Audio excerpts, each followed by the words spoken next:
বাদশাহ হারুন রশিদ দুনিয়ারও নেতা, ইমাম, আখিরাতের লাইনের ইমাম।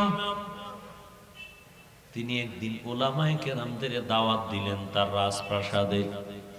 ওলামায়ে কেরাম আসলেন, মেহমানদারি করালেন, আপ্যায়ন করালেন। খাওয়ানোর পরে বলে, হযরতেরা কেমন আছেন? ভালো।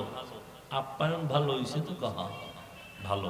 আমার একটা প্রশ্নের জবাব দিয়ে যাবেন। কি? বলে সংক্ষেপ প্রশ্ন হলো, আমারে তো আপনারা চিনেন। বলে হ্যাঁ চিনি।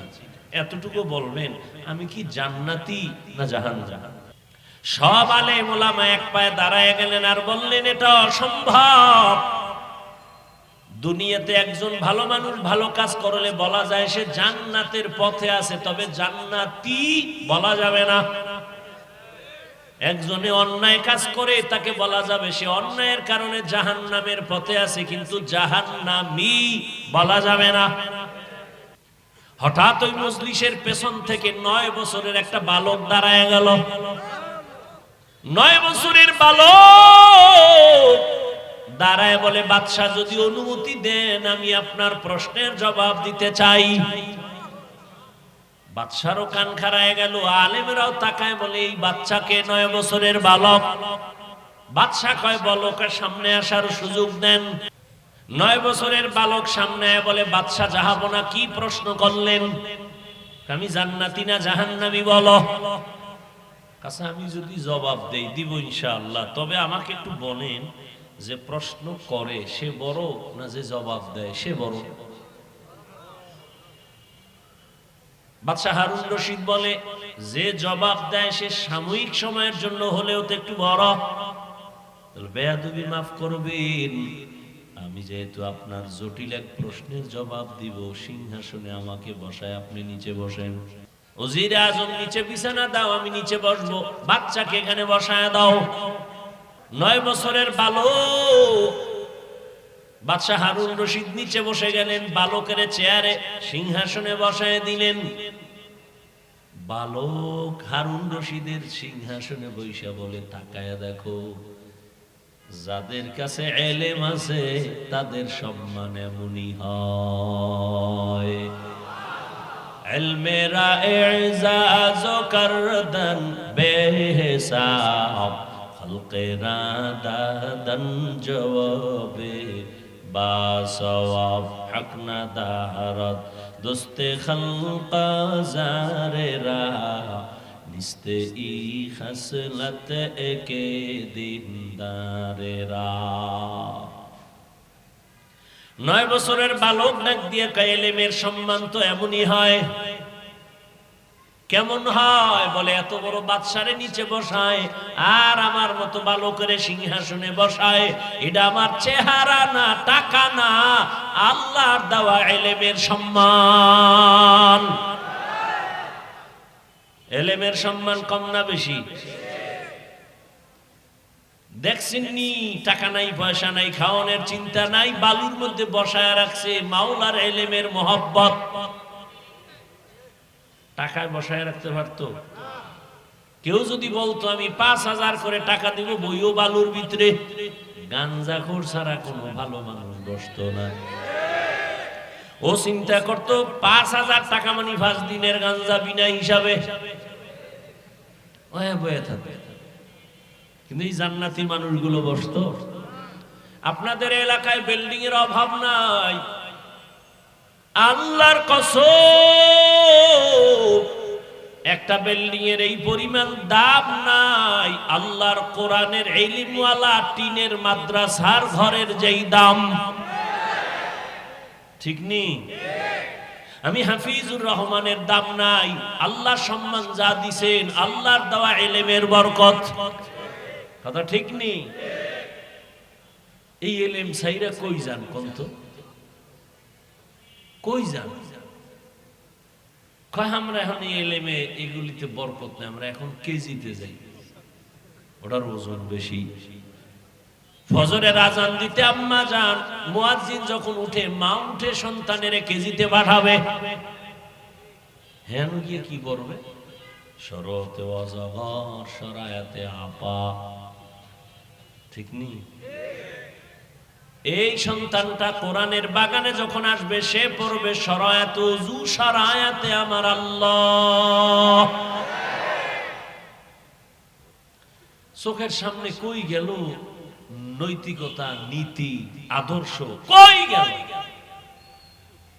আদর্শ লিপি বই পড়তাম, কত মজা। সকালে উঠিয়া আমি মনে মনে বলি, সারাদিন আমি যেন ভালো হয়ে চলি। আদেশ করেন যাহা মোর গুরুজনে, আমি যেন সেই কাজ করি ভালো মনে। কত সুন্দর। আর এখন সব উল্টা পাল্টা। ছেলেটারে যখন পড়াইতেছে শরমতে অজাগর, ওর বাড়ি যায় খাম অজাগর কি? এটা আগুন আগুন। এটা কি? ছেলের মধ্যে আগুন ঢুকে গেছে। এখন গেলাস ভাঙে, পিরিজ ভাঙে, সুকেশ ভাঙে। আম্মু কয় কি? কয় আগুন। ঠিক নেই। সরায়াতে যখন শিখছে আপা, ছেলে কাম্মু আপা কি কয়? বড় হইলে বুঝবি। বুঝতে বুঝতে বুঝতে বুঝতে বিয়ে পাস করার আগে বিয়া পাস, বিয়ে পাশের আগে বিয়া পাস। আরো দিক দিয়ে তো স্লোগান মাইরা দিছে দুনিয়াদার শয়তানেরা, বাল্য বিবাহ বন্ধ করে দাও।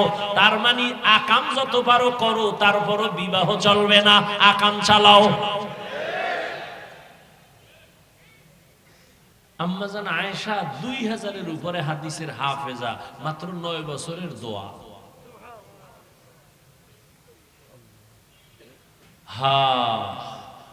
ওই যে বাদশাহ হারুন রশিদের নাম বললাম, জানেননি তার স্ত্রীর নাম কি? জানেন না? দুনিয়ার সবগুলোর নাম জানেন। পৃথিবীর মধ্যে কে সুন্দরী, কে অসুন্দরী, কে বাটি, কে লম্বা, সব নাম মুখস্থ। হ্যাঁ, বাদশাহ হারুন রশিদের স্ত্রীর নাম কি? জুবায়দা খাতুন, কোরআনের হাফেজা।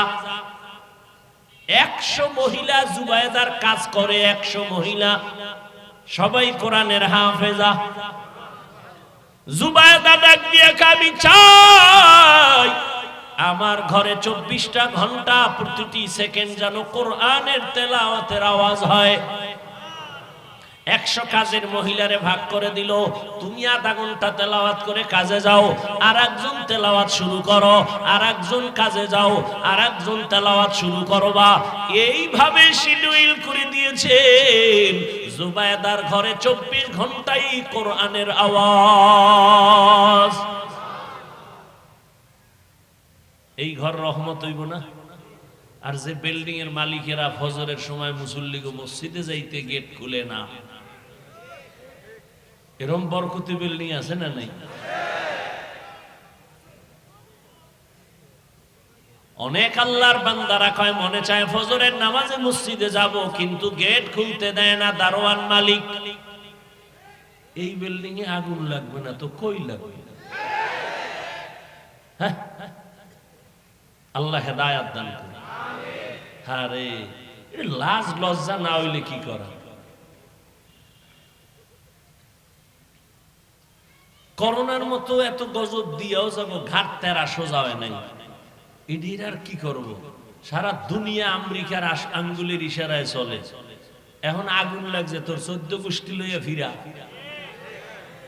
কি বলিউড হলিউড গজব জজব সব হেন।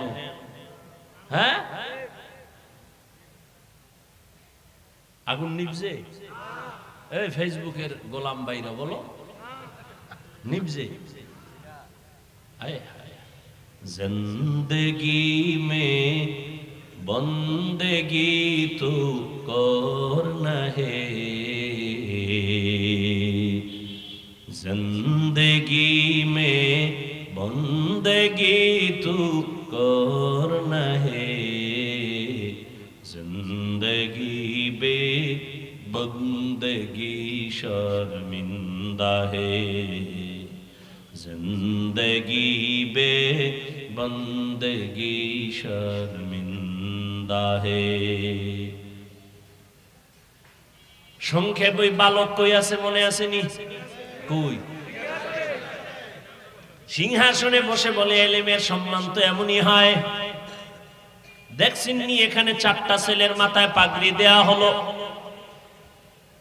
কিসের কারণে?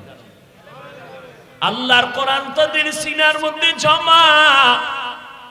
এই বাংলাদেশের চালাক মানুষ বলো, আমরা যেই বাংলা বই পইরা বাংলা শিখছি আদর্শ লিপি, এটার নাম কি?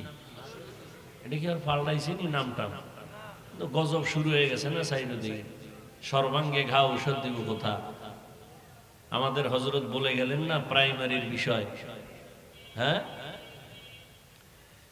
আসলে এদেশে ইসলাম কায়েম হবে, বেঈমানরা তো চায় না। এর থেকে বেশি কলিজা জলে মুনাফিক মুসলমানদের। নাহলে আমরা বাংলাদেশে আলেম ওলামা কম, মাদ্রাসা কম, মসজিদ কম, পীর মুরিদি কম, দেওবন্দি তাবলিগ কম। এরপরও দেখেন তো আমাদের তো সবই ইসলামী লাইনে হওয়ার দরকার। যেই থাপ্পড় খাইছে এরপরও সোজা হয় নাই। আন্তর্জাতিক ভাবে চায় যে ইসলাম নিচে থাকবে, আর মুনাফিক যেডি এডিও তাল মিলায় স্বার্থের জন্য। কয় এত লাগবে না।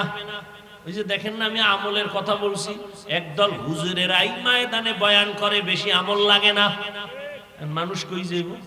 আমি বললাম ওভার ডিউটি লাগবে, হে কয় ডিউটি লাগবে না। আমি তো ডিউটির পরে ওভারে রস করছি, আর হে কয় ডিউটি লাগবে না।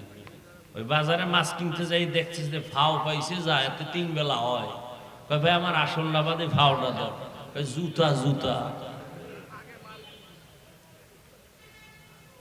হ্যাঁ, আমি ওভার ডিউটির জন্য আবেগ দিয়া বয়ান করলাম, আর একদল কয় কোনো ডিউটিরই দরকার নাই, এত আমল দিয়া লাভ কি? আল্লাহ হেদায়াত দান করেন। এলেমের এত দাম যে আদর্শ লিপি 10 পৃষ্ঠা পরে আমরা বাংলা শিখলাম। খুঁজো বাংলাদেশে এই 10 পৃষ্ঠা আদর্শ লিপির একজন হাফেজ আসেনি। আর কোরআনের হাফেজ 8 বছরের সন্তান 6 মাসে হাফেজ হয়ে গেছে। কোরআনের তেলাওয়াত এত মজা। স্কুলে পড়ো, কলেজে পড়ো, চাকরি করো, বাধা নাই, আল্লাহর কোরআন তেলাওয়াত করো। কোরআন যেখানে থাকবে সেখানে গজব থাকবে না। এখন তো সে ইলমের খবর নাই, বরং এটা বন্ধ করার জন্য কে যেন কয় আবার মাদ্রাসা নাকি ব্যাঙের ছাতার মতো গজায় গেছে। আবার বলে মাদ্রাসায় পড়ে লাভ নাই, সব যাকাত ফেতরা খায়। এই কোনো ইহুদি কয় না, কিন্তু দুঃখ এই জায়গায় কোনো বেঈমানরা কয় না, মুসলমানেরা কয়। মাদ্রাসায় পড়ে লাভ নাই, মাদ্রাসা ব্যাঙের ছাতার মতো। মাদ্রাসায় পড়িয়া যাকাত ফেতরা খায়, মাদ্রাসায় পড়িয়া এরা হক কথা বলতে পারে না। হক কথা কে কয়? হাসানুল হক, রাশেদ খান, হুমায়ুন আজাদ, আহমদ শরীফ, তসলিমা নাসরিন।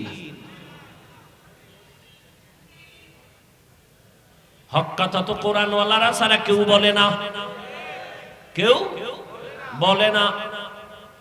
আর আমরা যে বলি কতটা বিনয়ী হইয়া বলি, নরম হইয়া বলি, পাও ধইরা বলি, যেন কষ্ট না যায়। কেন? কাউকে আঘাত করা মাকসাদ না। স্কুলে পড়ো আলহামদুলিল্লাহ, কলেজে পড়ো আলহামদুলিল্লাহ, চাকরি করো আলহামদুলিল্লাহ, ব্যবসা করো আলহামদুলিল্লাহ। দেখছেন নি কেমনে বয়ান করতেছি যাতে আপনাদের কলিজায় আঘাত না লাগে। এমন ভাবে বলতেছি যেন আপনারা দিল থেকে ইসলামটারে মহব্বত করেন। এমন বয়ান দিমু যে একজনে কয় ও বাবা ইসলামে এত কঠিন, দরকারই নেই। ওই একজনে বলে অন্ধ, ওরে কয় ভাই তুই চোখের জুতি বাড়া, শরীরের তাজা কর। কি খাইলে? কয় গাভীর দুধ খাবি। কয় এটা কেমন? কয় সাদা। কয় সাদা কেমন? কয় বক চিনো? বক না চিনি না। কয় বক হইলো বক বাঁকা। কেমনে? কয় ধান কাটে না কাশি, ইডার মতো। এটা দৈরে দেখা তোর দ্বারে লই আইছি। কাশিদের বেহা করে দেখে ও দর্শে এটা দৈরে দেয় বা সর্বনাশ। এইটা আমার মুখে দিবি? দরকার নাই, আমি মইরেই যাই, তারপর আমি দুধ খাওয়ার কোনো দরকার নেই। यहाँ हम सब मुसाफिर है, कब्र आखिर ठिकाना, कोई आगे रवाना है कोई पीछे रवाना। এরে আল্লাহর বান্দারা, 9 বছরের বালক বসে বলে ইলমের সম্মান তো এমনই হয়। আল্লাহর কোরআন অন্তরে ঢুকাও রে মুমিন। আল্লাহর কোরআন পড়লে যেই বরকত হবে, যারা এই কোরআন ওয়ালাকে মোহাব্বত করবে তারাও সে বরকত পাবে। এবার 9 বছরের বালক কয়, আপনার প্রশ্ন কি? বলে আমার প্রশ্ন, আমি বাদশা হারুন রশিদ জান্নাতি না জাহান্নামী বলো। কয় বলার আগে আমাকে বলেন, এই বাদশা, আপনার জীবনে এমন কোন সুযোগ ছিল নি চাইলেই জিনা করতে পারবেন, কিন্তু আল্লাহর আযাবের ভয় আপনি জিনা করেন নাই? সুন্দরী সুন্দরী মেয়ে সামনে ছিল, চোখের জেনা, হাতের জেনা, অন্তরের জেনা করতে পারতেন, কিন্তু আল্লাহর আযাবের ভয়ে অন্যায় করেন নাই। বাদশা হারুন রশিদ বলে এরকম একবার না, শতবার হয়েছে। একটা সুন্দরী মেয়ে, কত সুন্দরী, বিশ্ব সুন্দরী আমার সামনে দাঁড়ায়, আমি সুযোগ ছিল চাইলে জেনা করতে পারতাম, কিন্তু আল্লাহর শুকর, আল্লাহর আদালতে দাঁড়াইয়া হিসাব দেওয়ার ভয় আমি চোখের জেনা করি নাই, কানের জেনা করি নাই, অন্তরের জেনা করি নাই। বালক ডাক দিয়া কয়, আল্লাহর কসম, আমি আপনাকে বললাম আপনি নিশ্চিত জান্নাতি। এরে যুবক, ও যুবতী বোনেরা, ও পর্দার আড়ালের মা, ঘরের মধ্যে দরওয়াজা জানালা বন্ধ করে মোবাইল একটা হাতের মধ্যে নিয়ে সারা রাত জেনা চলে। জেনা, চোখের জেনা, কানের জেনা, জবানের জেনা, অন্তরের জেনা, পুরা ঘরটার রুমে রুমে জেনা। এক রুমে ছেলে ঘুমায়, মোবাইলে জেনা। আর এক রুমে মাইয়া ঘুমায়, মোবাইলে জেনা। আর এক রুমে মা বাবা ঘুমায়, দুজন মোবাইল চালায়। গুনাহ গুনাহ করে মনে হয় এই পরিমাণ গুনার বোঝা তার ঘরে চলছে, মনে হয় যেন আল্লাহ বেজার হয়ে ঘুমের মধ্যে ঠাডা ভরা দরকার। ঘুমের থেকে উঠা উচিত ছিল, চেহারাটা দেখবে বানর হয়ে গেছে। কেন হয় না? মুহাম্মদের উম্মত হওয়ার কারণে হয় না, নাইলে ঠাডা পড়তো, চেহারা শুকর হয়ে যায়। রুমে রুমে জেনা, চেহারা নষ্ট। গাছ ভালো হলে ফল ভালো হবে। একটা মা, একটা বাবা যদি চিন্তা করতো, যারে আমি যত অন্যায় করব এর একটা রিয়াকশন গিয়া সন্তানের মধ্যে ঢুকবে। গাছ আম, আম গাছে কি কোনদিন কাঁঠাল হবে?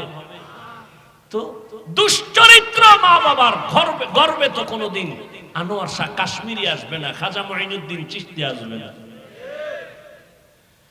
খাজা মঈনুদ্দিন চিশতি মদিনাতুল মুনাওয়ারা থেকে ভারতে আসলেন কালেমার দাওয়াত দেওয়ার জন্য। খাজা মঈনুদ্দিন ভারতে ঘুরে ঘুরে ঘুরে কালেমার দাওয়াত দেয়। লক্ষ লক্ষ লক্ষ লক্ষ বিধর্মী তার হাতে কালেমা পড়ে মুসলমান।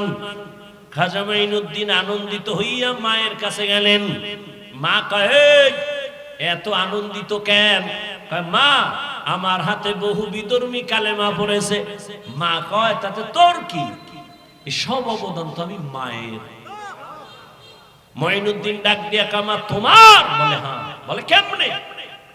সাথে সাথে খাজা মঈনুদ্দিনের মা চোখের পানি ছেড়ে দিলেন। চোখের পানি ছেড়ে কান্না করে, বাবা তুই আমার গর্বে যেদিন আসছো, আল্লাহর কসম ওই দিন থেকে আমি রাতের বেলা 1 সেকেন্ডও ঘুমাই নাই। আমি রাতের গভীরে ওযু বানাইয়া জায়নামাজে বিছাইয়া সেজদায় পড়ে শুধু কান্না করেছি আর বলেছি, আরশে আজিমের মালিক, আমার গর্বের সন্তানটা তুমি তোমার ওলি হিসাবে কবুল করিও। মায়ের দোয়া তো বৃথা যাবে না, চোখের পানি খালি যাবে না। ও ঢাকার মুসলমানের যুবক, যতই টাকার বাহাদুরি করো, মা বাবার চোখের পানি ছাড়া টাকার মালিক হতে পারো নাই। মা বাবার চোখের পানি আর দোয়া ছাড়া আমি হাফিজুর রহমান এই চেয়ারে বসতে পারি নাই। মা বাবার চোখের পানি আর দোয়া ছাড়া সম্মানের চেয়ার পাও নাই, বাড়ির মালিক হতে পারো নাই, গাড়ির মালিক হতে পারো নাই। মঈনুদ্দিনের মা কাঁদে আর কয়, রে মঈনুদ্দিন, আমি সেজদায় পড়ে কান্না করেছি আর বলেছি, মালিক আমার সন্তানের ওলি বানাও।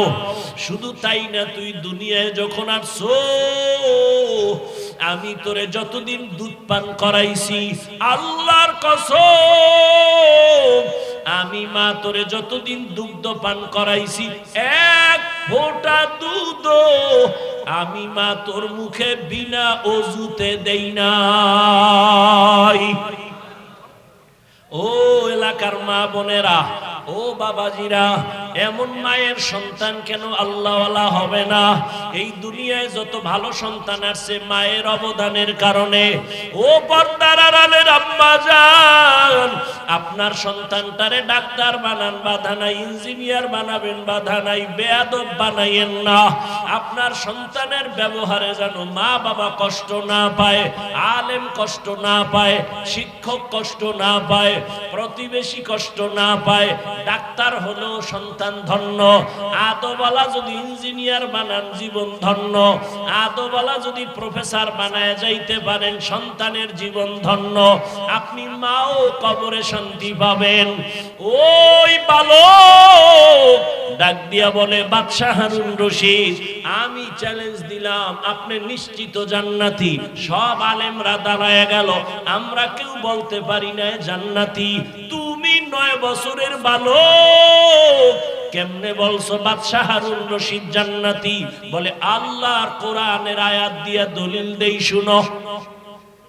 কোরআনের আয়াতের দলিল, ওয়া আম্মা মান খাফা মাকাম রাব্বিহি ওয়া নাহান নাফসা আনিল হাওয়া ফাইন্নাল জান্নাতা হিয়াল মাওয়া। আল্লাহর আদালতে দাঁড়াইয়া হিসাব দেওয়ার ভয় যারা নিজের গুনাহ থেকে বাঁচাবে, আল্লাহ ওয়াদা করেছেন আমি তাকে বিনা হিসাবে জান্নাত দিব। দলিল দিয়ে দিলেন। এই বালক তো সাধারণ বালক না, আলেম। থেমে গেল। এই বালকের ছোট মনে করে কি হবে? এর মর্যাদা অনেক, এর কলবের পাওয়ার বেশি, এর উপরে আল্লাহর আলাদা রহমত। এই রহমত কেন আসছে? হয়তো মায়ের নজর লাগছে, বাবার নজর লাগছে, আল্লাহওয়ালার নজর লাগছে। এই বালক তো সাধারণ বালক না, সারা দুনিয়াতে আজও যার নাম স্মরণ করে অন্তর ভরে চলে এই 4 মাযহাবের এক ইমাম, ইমাম শাফিঈ রাহমাতুল্লাহি আলাইহি। এই বালককে ইমাম শাফিঈ রাহমাতুল্লাহি আলাইহি কত বড় আল্লাহর ওলি, সারা দুনিয়াতে তার মাযহাব মাননেওয়ালার অভাব নাই। এর নবীর উম্মতের দলের যুবক, তুমি মাদ্রাসায় পড়ো না, আমার কোনো বাধা নাই। টুপি পরো না, বাধা নাই। তোমাকে জোর করে বলি নাই মাদ্রাসায় যাও। দাড়ি লাগাইয়া তসবিহ পরে পাগড়ি পরো বলি নাই। বড় আমি বলছি তুমি ডাক্তার হও, ইঞ্জিনিয়ার হও, চাকরিজীবী হও, ব্যবসায়ী হও, কিন্তু বেয়াদব হইবা না। মা বাবার দোয়া, শিক্ষকের দোয়া, আলেমের দোয়া নিয়ে সামনে আগাও। এবার দেখো তোমার মতো যুবক জেনারেল লাইনে পড়ে 5 ওয়াক্ত নামাজি আসেনি। তোমার কপাল কেন খারাপ? তুমি কেন পারো না? তোমার মতো যুবক স্কুলে পড়ে, কলেজে পড়ে, নামাজ ছাড়ে না। বলো বাবা আল্লাহ বিবেক দিছে, বিবেক দিয়া জবাব দাও। তুমি কেন পারো না? তোমার মতো যুবক রাস্তায় গাড়ি চালায়, নামাজ ছাড়ে না। বলো তুমি কেন পারো না? তোমার মতো যুবক র্যাব, আর্মি, পুলিশ, বিডিআরের চাকরি করে, নামাজ ছাড়ে না। বলো তুমি কেন পারো না? তোমার কপালে কার বদদোয়া লাগছে চিন্তা করো। তোমার মতো যুবক doctor, engineer, professor, OC, DC, SP নামাজি নাই? তুমি কেন পারো না? এখনো সময় আছে, তওবা করো। কয়দিন আর দুনিয়ায় বাঁচবা? ও পর্দার আড়ালের মা বোন, আপনার মতো কত মা কত বোন এখনো আছে এই এলাকায়, পর্দা করে, বেপর্দায় চলে না, নামাজ ছাড়ে না, মোবাইলে সময় নষ্ট করে না, স্বামীর মাল নষ্ট করে না, হেফাজত করে, সন্তানগুলো আদর্শওয়ালা বানানোর মেহনত করে। ও মা, আপনি কেন পারবেন না? এখনো সময় আছে, তওবা করেন। আল্লাহর আযাবের ভয় অন্তরে জমা করিয়া আল্লাহর কাছে তওবা করেন। আর বেপর্দায় চলবেন না, আর নামাজ ছাড়বেন না, স্বামীর মাল খেয়ানত করবেন না, মোবাইলে সময় নষ্ট করবেন না। ও আমার কলিজার যুবক, এখনো সময় আছে, তওবা করো। মনেরে বুঝাইয়া রে মন, আমার মতো যুবক জেনারেল লাইনে থাইকে যদি নামাজ পড়ে আমি কেন পারবো না? আজকে থেকে তওবা করলাম। জীবনে তো কম নামাজ ছাড়ো নাই, জীবনে দাড়ি তো কম কাটো নাই। মনে মনে আল্লাহকে বলো, হে আল্লাহ, অন্যায় তো জীবনে অনেক করেছি, আজকে থেকে তওবা করলাম, আর দাড়ি কাটবো না, নামাজ ছাড়বো না, বেপর্দায় চলবো না, মা বাবাকে কষ্ট দিব না। শিক্ষকের দোয়া নিয়া, ওলামায়ে কেরামের নেক নজর নিয়া, নবীজির তরিকা মেনে চলবো, আদর্শ মেনে চলবো। তওবার নিয়ত যদি হয়, মুনাফিকি না থাকে, খাঁটি তওবার নিয়ত যাদের আছে, দুটো হাত আমার আল্লাহকে দেখায়া দাও। আয় আল্লাহ, হাতগুলো কবুল করে নেন, তওবা কবুল করে নেন। তওবার উপরে মজবুত হইয়া চলার মতো তৌফিক দান করেন, আমিন। আলহামদুলিল্লাহি রাব্বিল আলামিন, ওয়াসসালাতু ওয়াসসালামু আলা সাইয়্যিদিল আমবিয়াই ওয়াল মুরসালিন ওয়া আলা আলিহি ওয়া আসহাবিহি আজমাইন। ইয়া আরহামার রাহিমিন, ইয়া আরহামার রাহিমিন, ইয়া আরহামার রাহিমিন। রব্বিরহামহুমা কামা রাব্বায়ানি সগীরা। আল্লাহুম্মা ইন্নাকা আফুউন কারীম তুহিব্বুল আফওয়া ফা'ফু আন্না। اللهم إنا نسألك رضاك والجنة ونعوذ بك من سخطك والنار। ও দয়ার মালিক, গুনার বোঝা নিয়ে আপনার দরওয়াজায় হাজির হয়েছি। কত উলামায়ে কেরাম, কত মুরব্বী, কত হাজী সাহেব, কত যুবক ছাত্র ভাইরা, পর্দার আড়ালে কত মা বোনেরা, কত আল্লাহর বান্দা আপনার দরবারে হাজির হয়ে গেল। আমরা সবাই গুনাহগার, তওবার নিয়তে হাত তুলেছি। আর গুনাহ করব না রে আল্লাহ, আর আপনার নাফরমানি করব না। এই জীবনে কম গুনাহ করি নাই। গুনার দিয়ে তাকায় দেখি, গুনার কারণে আমার হাত না পাক, আমার চোখ না পাক, আমার জিহ্বা না পাক, আমার অন্তর না পাক। ও আল্লাহ, গুনাহ নিয়ে কবরে যেতে চাই না। দুনিয়াতে সূর্যের গরম সইতে পারি না, মশার কামড় সইতে পারি না, বেতের বাড়ি সইতে পারি না। গুনাহ নিয়ে কবরে গেলে দুই পার্শ্বের মাটির চাপ, জাহান্নামের আগুনের গরম কেমনে সহ্য করব? তওবা করেছি, মাফ করে দেন। আর দাড়ি কাটবো না, আর নামাজ ছাড়বো না, আর বেপর্দায় চলবো না, মা বাবার সাথে বেয়াদবি করব না, শিক্ষকের সাথে বেয়াদবি করব না, ওলামায়ে কেরামের সাথে বেয়াদবি করব না, নবীজির আদর্শ মেনে চলবো। ও আল্লাহ, আমাদের তওবা কবুল করে নেন। আয় আল্লাহ, আমাদের দিলের নেক আশা পূরণ করে দেন। আয় আল্লাহ, গুনাহমুক্ত জীবন দান করেন। আয় আল্লাহ, মা বোনদের কবুল করে নেন, পর্দাওয়ালা আবেদা বানায় দেন, সন্তানগুলো নেককার বানায় দেন। যারা লেখাপড়া করে পরীক্ষার্থী কামিয়ে বিধান করেন। আয় আল্লাহ, আমার কলিজার যুবকদের দিনের খাদেম বানায় দেন। মোবাইলের গুনাহের থেকে হেফাজত করেন। 5 ওয়াক্ত নামাজি, কোরআন পড়নেওয়ালা বানায় দেন। আয় আল্লাহ, এলাকার ঘরে ঘরে শান্তি দান করেন। ব্যবসা চাকরি যারা করে বরকত বাড়ায় দেন, সন্তানগুলো দিনের খাদেম বানায় দেন। আয় আল্লাহ প্রত্যেকের ঘর শান্তির ঘর বানায় দেন, সুন্নতওয়ালা জিন্দেগি দান করেন, নবীজির রওজায় গিয়া সালাম দেওয়ার তৌফিক দান করেন, বাইতুল্লাহর গিলাফ ধরে লাব্বাইক লাব্বাইক বলার তৌফিক দান করেন। আয় আল্লাহ সারা দুনিয়াবাসীকে মাফ করে দেন। আয় আল্লাহ মুসলমানের ঈমান আমল হেফাজত করেন।